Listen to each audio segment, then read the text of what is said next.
A professor has urged King Charles to apologise to the Australian people after His Majesty appeared to support the dismissal of Gough Whitlam nearly 50 years ago.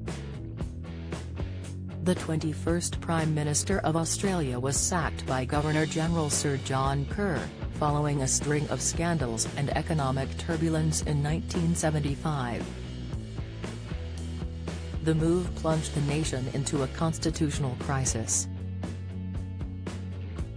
4 months after the historical decision, the 27-year-old Prince of Wales expressed sympathy for the outgoing PM. He wrote, "Please don't lose heart.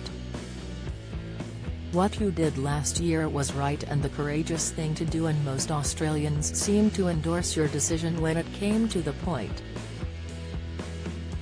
However, nearly 50 years later, an academic has urged the King to apologise for the comments.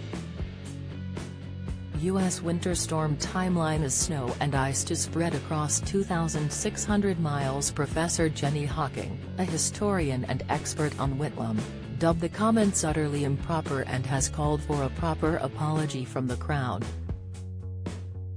Speaking to hosts Andrew Loney and Phil Craig on the Scandalmongers podcast this week, she said, "Charles was very much involved because of that critical conversation that he relayed to the Queen about the prospect of a possible dismissal, but also because he wrote a letter which was only released after my legal action in 2020.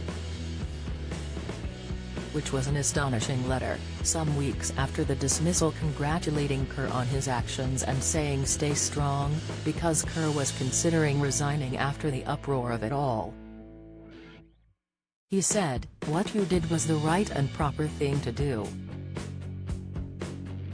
So we have a letter very strongly from our current head of state congratulating or at least encouraging the Governor-General in the notion that this was the correct action to take.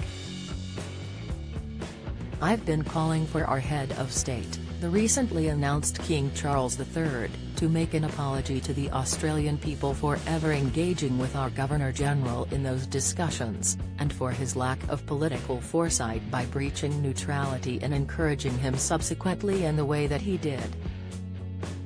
UK snow warning as strong gusts to fire up North Sea showers, inside Nicola Bulley expert diver baffled by discovery of her body. Update: Meghan Markle is upset and annoyed over South Park parody. Reveal: I think he needs to apologise to us and to acknowledge that that sort of political intervention was utterly improper.